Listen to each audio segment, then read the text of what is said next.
Hey guys, it's Vince. Today in this video we're going to be discussing what it's like when you go to build your own CNC controller from purchasing hardware from my store. Now, why I'm doing it from my store is because I want you guys to do a direct comparison of what you find online. Now, typically when guys go overseas and whatnot, they already know hopefully what to expect, but I want to show you that there is full transparency, and again, in order to save money doing this on labor, which is the main reason most guys will do it themselves, I want to show you exactly what you would be getting if you purchased, in this case, a DIY, meaning do-it-yourself plasma controller kit. Now, this particular client, he wanted to do it himself naturally. He wants to learn about it. He wants to save some money. No problem. We can definitely do that. Here is the email that he received as his controller was shipping. Now, all the components, you can see whenever I ship my clients components, everything is broken down into pictures to show you exactly what you are getting. This way, nothing I'm missing, nothing you're missing, and you know exactly what you have to assemble. Now, when I say that, it sometimes sounds like it's very easy to do in the sense that, hey, I've worked with electronics before. I hear this all the time, whether it be from radios, whether it be my father used to be an electronic engineer, whatever it may be. But people usually tell me that they have a history assembling electronic components. And I'm going to tell you the truth, guys. Your past in doing electronics, unless you've built a plasma CNC controller, is not usually relative to assembling this unit. And the reason I say that, I'm not disregarding your past experiences. What I'm doing is telling you these are different animals. You're not just assembling a controller, once again, screwing in screws and attaching leads from point A to point B. My video series on failed controllers hopefully has enlightened many of you on that. What you are actually doing is assembling a controller with knowledge that you possess, not just about connecting, what lead goes where correctly. That is part of it. But the secondary part of it is understanding how all of the theories you're working with, as far as the electronics that you're using, correspond with being hooked up. And that means when a guy tells me, oh, hey, I grounded my system, I hear that all the time. And it's like, really? What's the ohms rating on your system? What are you talking about? Well, then it's not grounded. Okay? There's more to it than connecting wires from point A to point B. But as we continue with this email of this client's purchase, you will also find on the bottom there's a lot of viewing and reading material below. Please take your time and carefully review it all, as it will answer many of your questions you may have. And then I break everything down. You can see how this is written. And these are all custom messages based on what the client orders. None of my packages are typically turnkey in the sense that everybody orders the same thing. Sometimes that happens. It's not frequent because everybody's applications and needs are different according to budget and so on and so forth. So what we have here is me explaining then pro solderless connector hookup for his specific application if he's using his own motors, which in his Z-axis he is. And then over here is my video tutorials explaining everything from G540 setup in Mach 3, installing his Mach 3 license, working with the UC400 and connecting it, getting it set up, configuration for the promo within Mach 3. Now, I'm one of the few vendors I know for a fact that has the video library that actually supports my knowledge. You can look at my resume online, literally in YouTube, and see well over 400 videos done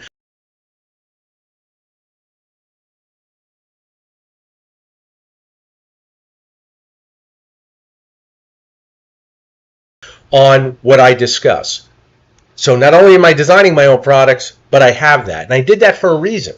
Because I, as one man, cannot decipher all of my information as easily as me actually going in and just sending you links to videos so you can watch them and educate yourself. So when you want a DIY kit, this is the fastest way for both of us. And that being said, diagrams are to follow, and you can see everything we have here. We've got a G540 basic wiring diagram explaining matched motor polarities, only disregard motor lead colors, which again, you're looking A plus, A minus, B plus, B minus. We don't care what color your leads are, we care about the polarities, A plus, A minus for your coils. If we get out of here, we go over here. Once again, he is building a plasma controller. He bought a Proma THC 150. Here's the general hookup to his G540. Now, what you don't see here in this general diagram is the fact that everything with the hookup regarding this Proma, the Proma is actually mounted at the base of his plasma system. That's the best practice, and that is what's stated in the user's manual. That means that he's running a cable that must be double shielded to the controller with a GX16 that will act as a pass-through, because that GX16 is mounted into the rear of the enclosure. And henceforth, if we come up here, he got my master enclosure. And the master edition enclosure is the one that has all of its ports already pre-installed. So he's going to do all the wiring on all the ports. Now, guys, just think about that. A GX16 connector usually starts on a G540 with 3-pin. Why 3-pin? Because we know that 2 of them are going to be for connections, whether it be COM, whether it be for a touch plate, whether it be for switches. And the last one is, yep, you got it, your ground drain for your shielded cable. Now, these are things to contemplate. How much work is this? How much knowledge do I have to have? Well, let's see. Here is a plasma relay hookup. Okay, you can see some leads coming over here to the torch. Now, of course, we're not seeing a GX16 here because this is an arbitrary plasma relay hookup, meaning this is just showing you how this would be determined to be connected. And you can see here by reading everything, NO and COM leads can be connected in either order. The torch, as they are just complete the circuit as the relay is connected in a dry contact configuration. Dry contact simply means there's no power run to it. So you're going to learn a lot of terms. You're going to be doing a lot of things. You're going to be doing a lot of thinking. And that thinking means that you have to read carefully, you have to disseminate the information, and make sure you understand it. Now, what typically happens, we're over here. So now we got Mach 3 User's Manual. Again, you got 300 pages here. As we go through, we got UC400 Ethernet Controller Manual, G540 User's Manual, THC 150 User's Manual, EMI Reduction PDF direct from Lincoln Electric. I am giving you essentially a college course on you being able to assemble your controller. Now, does this sound enticing to a lot of guys? Some guys it does. Other guys are overwhelmed. And I'm going to tell you right now, it happens a lot. Guys forget that when I tell you I have over a decade of experience doing this, and this is, you can record it online, you can look it up on YouTube. This is where this information comes from. And what I'm giving you is not reference material that is just, perused upon and, being casual. This is detailed information to get your system set correctly. That being said, look over here. We have a G540 controller build reference material. It's a zip file. Inside this zip file is right here. We got a complex wiring diagram, e-stop wiring diagram, G540 Rev 8 manual, which I already sent in the other email, so I always give you redundancy. Gecko motor wiring, Mach 3 setup manual, once again, double redundancy.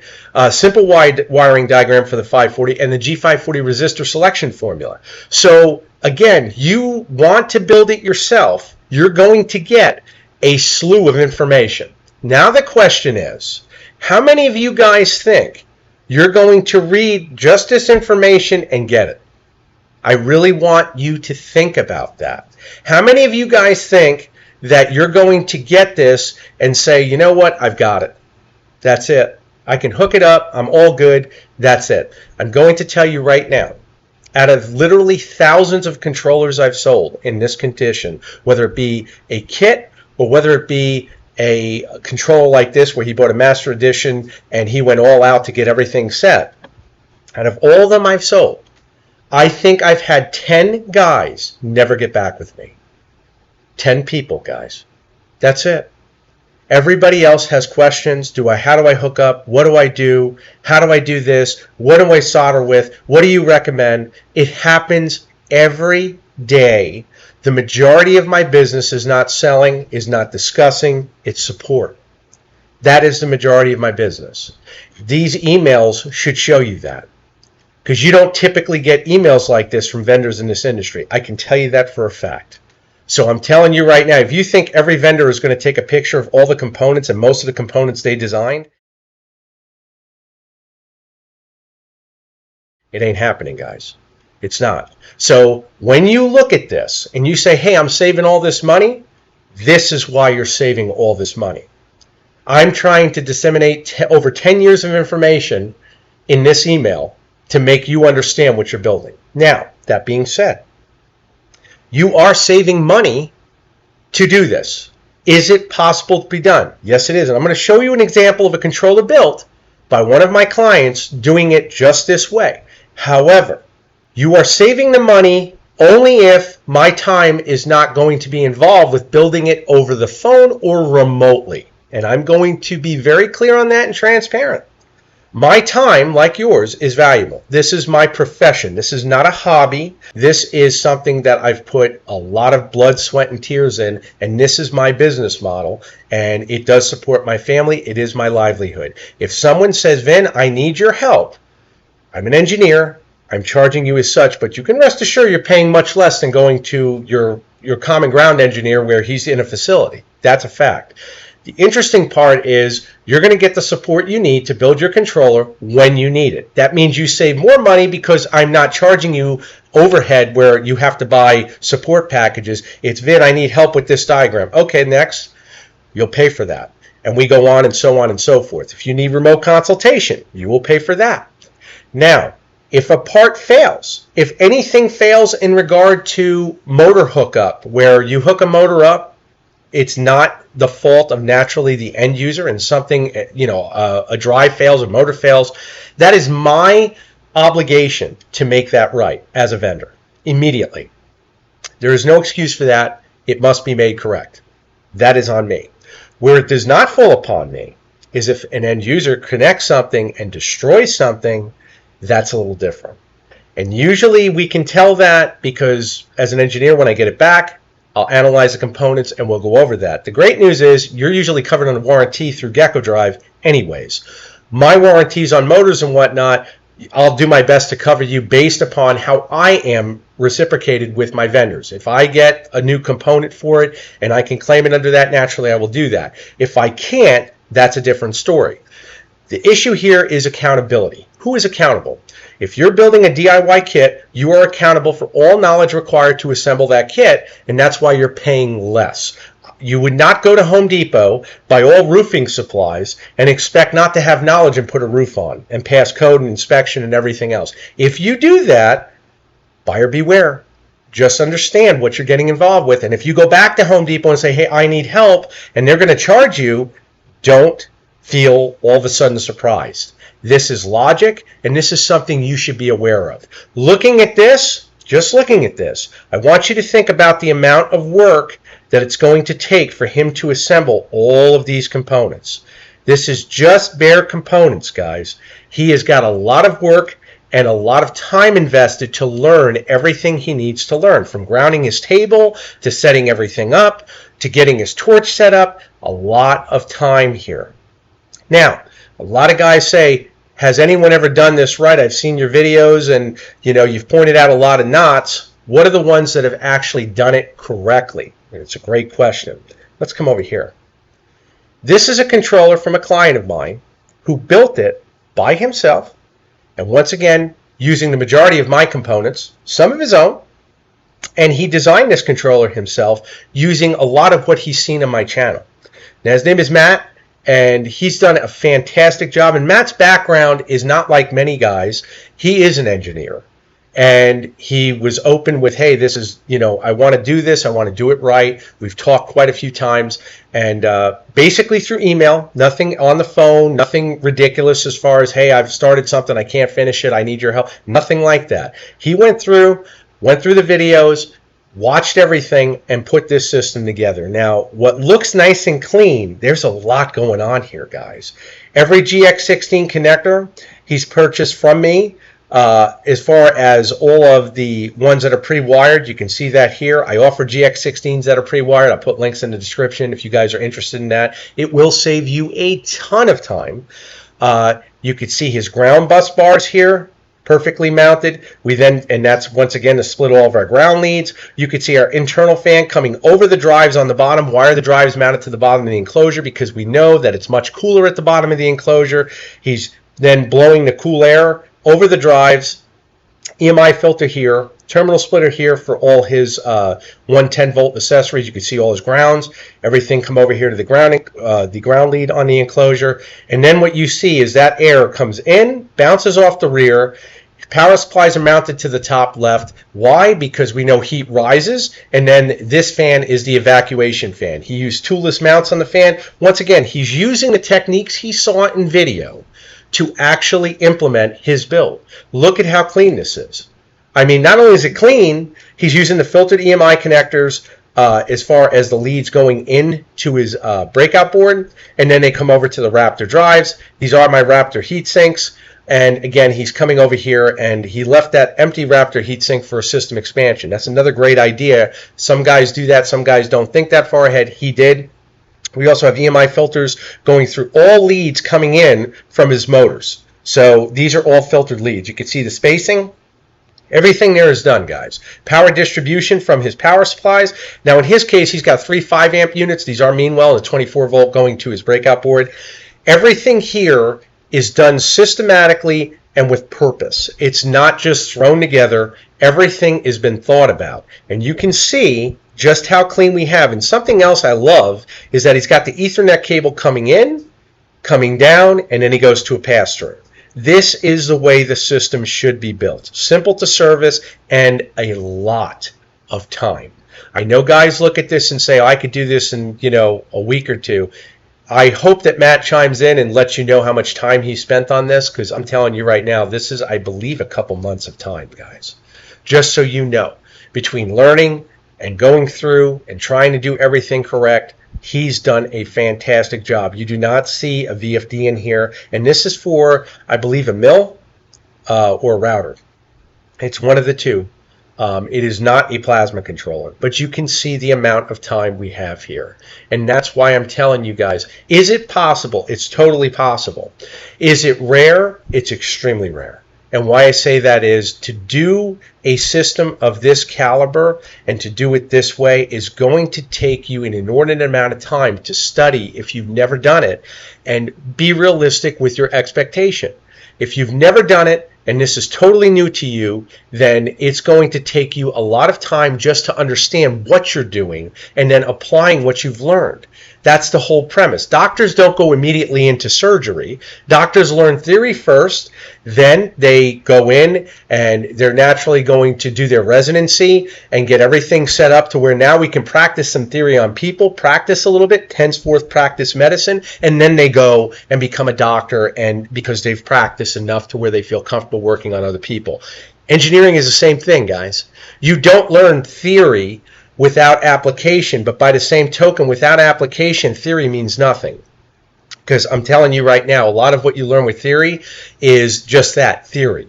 Application and seeing how it all plays out, components that you can buy together don't mean they always work together. I'm telling you that right now. There's a lot of stuff on the market that doesn't always work together. So keep that in mind. But looking at this, you can see a very detailed, well done enclosure. Everything, look at all the color coordination on the wires. He knows exactly what he did here, and I know you can't see it on the back. He had me print him out a allocated chart for all of his GX16s. Now, guys, many of you may not know, I also own CG Vinyl Studio, which is basically a print company that we do custom graphics with, and he's seen that I offered that, and he wanted me to do an allocated sticker for the rear, so he has everything naturally allocated as far as documented, so he can go in and actually go through and service anything he has to. Now, think about that. This is a simple system to work on because everything on the rear of the panel is written and documented. That's what you want to have. Leads are very short to the drives. You can see that. Very clean. This is not a small enclosure. I'm telling you that right now. We keep seeing guys use these tiny, tiny enclosures. You can see this is large. And large for a reason. Especially when you see that all the ferrites are stacked up and they're distanced properly so that we get optimal filtering to our motors. If you think about this and think about the time to assemble something like this, number one, you're going to be extremely happy with the system's performance. It's super easy to service. And then on top of that, you then understand how come you're getting documents like this. And a lot of guys, I cannot tell you, I had to put in bold type exactly what's going on here because, like I said, there's a lot of viewing and reading material below. And there is. You're going to spend hours with this stuff. It's not like it's going to take you 10 minutes. And I just want you all to know and realize what it takes. Is it impossible? Certainly not. Is it above average to spend the amount of time to do it? Yes, it is. And that's something you all should know. And something else you all should be aware of, like I said, and I cannot reiterate this enough, don't expect to get manuals and this kind of detail from other vendors. If you're ordering from China, most likely you're not going to get this level of detail. You're certainly not going to get any warranties. You're not going to get any type of peace of mind where you can just reach out. There's not a language barrier. Be realistic. Okay? If you're ordering from China, expect that direct from China what you're getting. They're going to mail you the component because they're the direct factory. If you want vendor support, if you want the vendor experience with knowledge to back it up, then expect to pay more because that's what you're getting with, again, a vendor like myself. I value everything I do, including over 100,000 subs on YouTube for just general population experience. I mean, if that doesn't prove that I obviously know what I'm talking about, something's wrong because social experience means a lot. Many of you, I think, already realize that. Looking at something like this has taken me literally years to put together because I wanted to do it in a format that, number one, protected you. These pictures not only make it easier for you to allocate what components you're getting, but also in the event something gets damaged in shipping, everything is protected because now UPS has a documentation to support what we shipped. Okay? So looking at this, there's a lot of money here and there's still a lot of time to be done. I hope you guys can see the value in what I'm showing you because when you order, it's not just saying here's the components. I know that that's what people get when they order, like I said, from Chinese vendors. We don't do that. And that's the whole premise. I want you to have every bit of knowledge I have, but in order to do that, you have to be willing to invest the time to get it. And even if you do invest the time reading all this, it doesn't mean you know how to solder. It doesn't mean you know how to apply flux. It doesn't mean you know what flux is, what solder to use, what solder station to use. Can a soldering iron be used in different heat levels to get different results? All of this comes into play. Okay? You might know how to hammer a nail. It doesn't make you a carpenter. And I'm just telling you right now, there's a reason that I sell turnkey systems. It's because the guys that get this hopefully get it to where they say, hey, I'm willing to put the time and money in and I'll do it myself. Okay, great. You'll save the money. You'll invest where you have to. If you need my help, you'll pay just for that amount of help and you'll do it. If, however, you're delusional in the sense that you're going to sit here and think, I'm going to pick this up in a weekend, guys, it don't happen. And if you're assembling a controller in a weekend and you've never done it before, I'm telling you right now, most of the time you're going to have problems, especially on a plasma controller.